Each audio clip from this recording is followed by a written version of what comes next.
I'd like to welcome you. Sharon and myself are going to be introducing this, what I hope to be a very exciting day. Welcome to Sheffield. Hands up who's been to Sheffield before, ever? Oh, quite a few people. We met some people that have never been to Sheffield. It's a good day to come to Sheffield.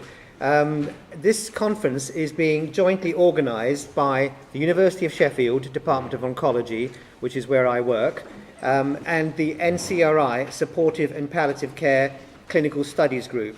If you don't know what the NCRI is and what the Clinical Studies Group is now, you will by the end of the day, I guarantee.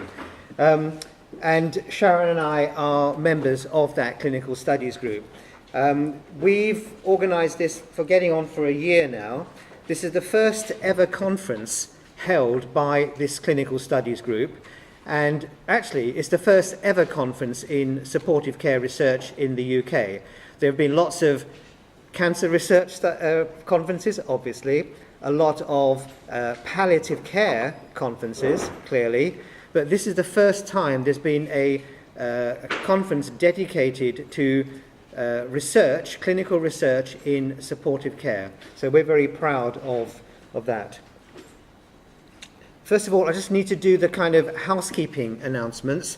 I've got fire, police, ambulance. Fire, there are no fire alarms planned. If there's a fire alarm, you go out that door or those doors, and the main place you meet is in the front car park, or just outside the building towards the car park. Police, we're not expecting the police either. I'm not aware that we've got any members of FIFA lurking in here that the FBI are after. Ambulance, again, we'd hope we don't need to call an ambulance, but it's important to say that we have a large number of cancer patients and public representatives here, and one of the courtesies we do is that we have arranged a restroom down on the ground floor by the reception. If anybody, doesn't have to be a patient or a public member, it could be a professional, feels they need a quiet place to sit down and rest, go down to the main reception round the front, and there's a restroom there. Not what Americans call restroom, by the way. It's not a toilet, it's a restroom. Don't know why they call toilets restrooms. Why would you go and rest in a toilet? Anyway, phones. Please switch your mobile phones to silent or vibrate. We're on Twitter, so we're very happy if you want to tweet. That's the hashtag NCRI Supportive, so feel free to tweet during the meeting.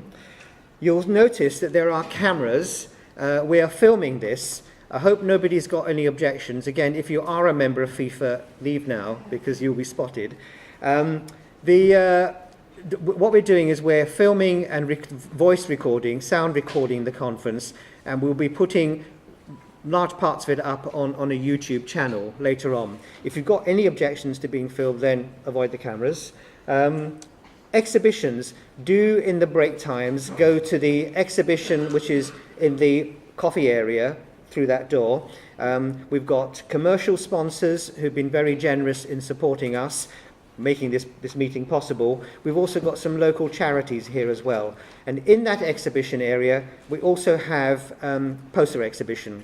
So we have members of our group and others have come up with posters, and we want you to go and look at those posters, examine the posters, because Sharon and Annie, another member of our committee, are going to be going and rating the posters, and there will be poster prizes announced later on. So I think that's the main housekeeping things. I'll hand over to Sharon. Good morning, everybody. Can you hear me? Yes, good. Just to add my welcome to Sam's, I'm the consumer rep or one of two consumer reps on the clinical subgroup, and an especially warm welcome to users and members of the public. It's a great opportunity for you to really understand what's happening in terms of research in support and palliative care. A great day for us. So just to look at the overall aims of the conference, is to promote supportive and palliative care research at all stages of cancer. Do you mind, Sam, doing the thing for me? Thank you. We want to showcase the achievements, and there are many, and future plans of the Supportive and Palliative Care Clinical Studies Group in the NCRI. Importantly, we want to facilitate interaction between supportive and palliative care academics and mainstream cancer researchers from a wide range of disciplines: radiotherapy, chemotherapy, nutritional support and psychological support, because we've recognised that is so important to the way forward for us. An important outcome of the conference will be the generation of new research proposals for future agenda for the NCRI. Thank you, Sharon. You'll see up here, but also throughout the meeting today, equal representation from professionals, researchers, and consumers, consumer representatives, because that's very ingrained in our philosophy here in Sheffield, in the Department of Oncology, and it's also very strong in the NCRI all the way through. So as Sharon has indicated what the aims of the conference are, we'd like you to evaluate us at the end. Every table's got an evaluation form, so don't do it yet, we haven't started, but at the end, can you basically tell us how well we've done in terms of those aims and objectives, and more specifically, what we'll also do is we'll send you an email link later on that if you've got further thoughts, you can email us with further feedback as well. What I want to do now is just give you a little introduction into supportive care. Why are we actually here running a conference on supportive care in cancer? When I started in oncology, this is now 30 years ago, life was very simple. You make a diagnosis, you cure the patient. If you can't cure, you palliate the patient and send them away. That was what oncology was maybe 30, 40 years ago. A lot more complicated and a lot more holistic now. We're trying to prevent cancer. We're trying to make earlier, more accurate diagnoses with better outcomes. Of course, we're trying to cure, but if we can't cure, we're honest and we try and prolong life, and patients are very grateful for having lives prolonged, even if we can't cure. Palliation is now a legitimate part of oncology. So is rehabilitation, and end-of-life care is also part of what oncology is about. So it's not relegated elsewhere. I was walking through Schiphol Airport in Amsterdam, and I saw this advert for IBM. Not sure what they're selling, but it's stop talking, start curing. I wish I had a little spray can, because I would have had a bit there sprayed on. A little bit of support wouldn't hurt either, because we concentrate so much on cure, which is very right, prolonging life, but supportive aspects is important too. When I first went into oncology, I inherited this kind of view, which is a division between cure and care.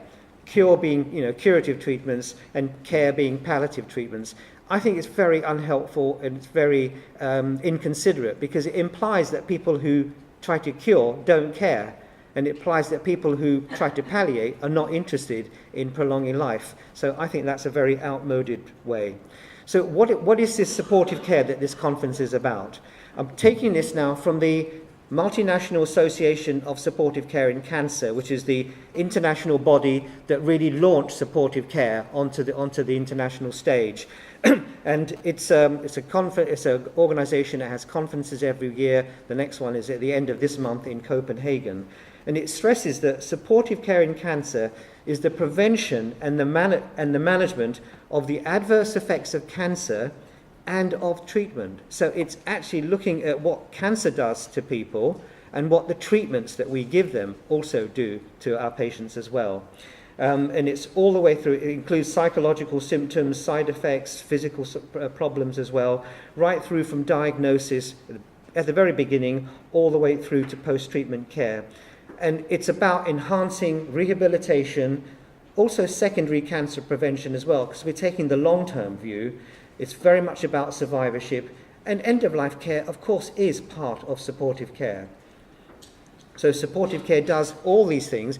You might recognise those as many of the things that palliative care does, because palliative care is part of supportive care. Supportive care is a broader agenda of which palliative care is part.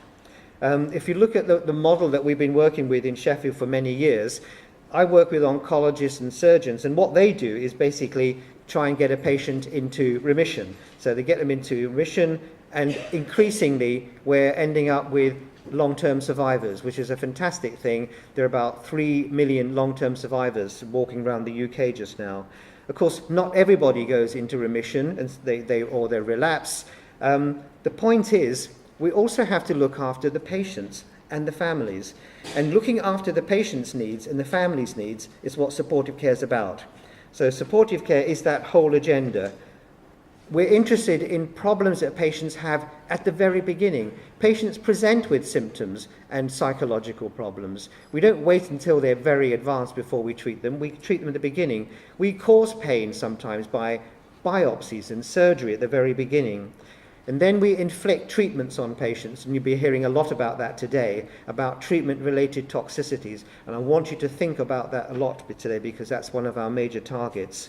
Of course, as there's progressive and advanced disease, there are the symptoms that go along with metastatic cancer, and clearly there is end-of-life care, which I'll come to, but we're increasingly interested in the patients who are escaping from oncology in a way, in a good way, into long-term survivorship, but they have rehabilitation needs and they also have late effects, consequences which come on sometimes many years later.